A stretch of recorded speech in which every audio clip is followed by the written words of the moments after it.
Welcome to this video. I'm Zongsen from the Chinese University of Hong Kong, Shenzhen. I will present the paper Regulating Discriminatory Pricing in the Presence of Tax Exclusion, co-authored with Professor Xiao Lei in the University of Hong Kong and my co-advisor, Professor Ping Gao. Our work is grounded by two recent complaints against the algorithmic pricing. The first is a price walking phenomenon in insurance markets in UK, where algorithms increases prices in each year for returning customers, but offer attractive prices to new customers, even if they have the same risk levels.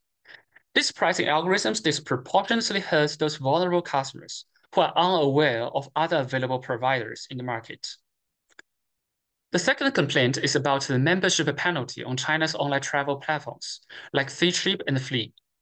Imagine that you are a diamond member on Ctrip and you are booking a hotel for the upcoming Informs meeting. You might think, okay, I'm already a premium user, so definitely I should get the best deal, right? But in reality, the pricing algorithms may charge you a double the price compared to those non-premium users for the same room. Why?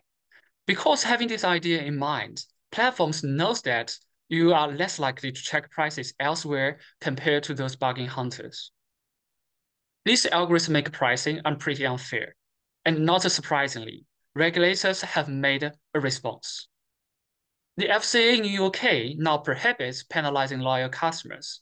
China also banned the big data price discrimination for online travel services. However, we have to point out that a serious concern may raise after the total ban policy, that is, collusion. Recent research and regulatory actions find that the algorithmic pricing can achieve collusion even without any direct communication between firms.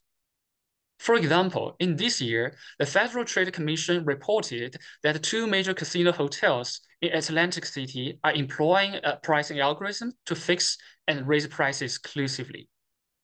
This concern may be further intensified after a total ban policy, as illustrated in the right figure. The algorithm may simply respond to the policy by setting their prices to the monopoly level, which is the fairest, but also the least competitive outcome.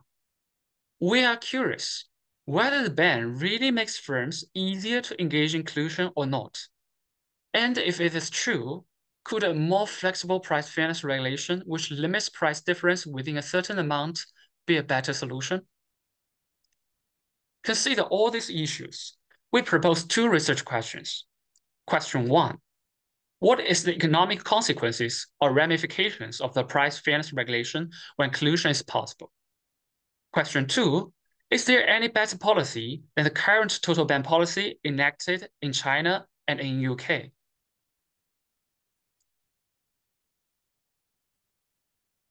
To answer these two questions, we establish a dynamic model with repeated gains.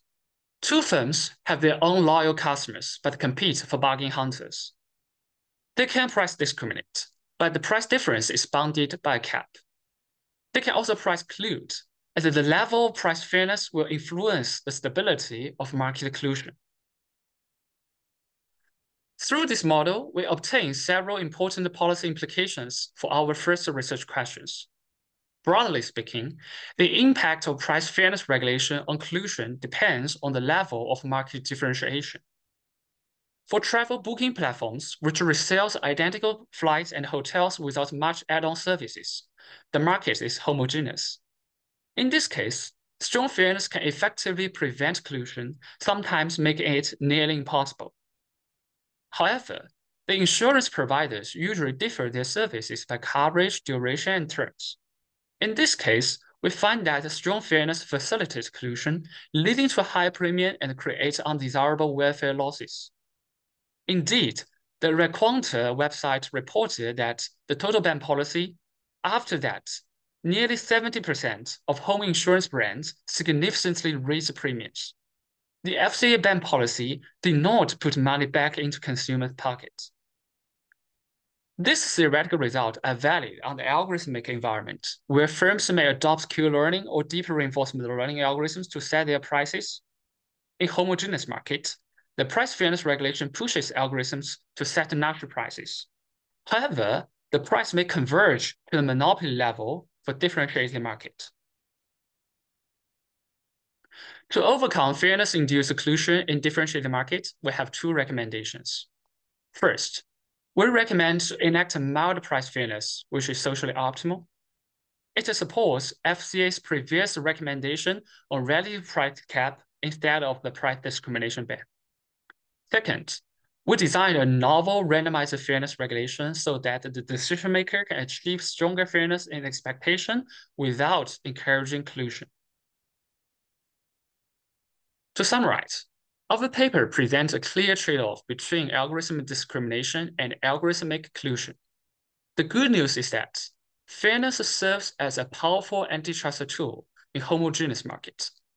The bad news is that in differentiating markets, perfectly fair and perfectly competitive outcome cannot coexist. That's all for my talk, and thank you for listening.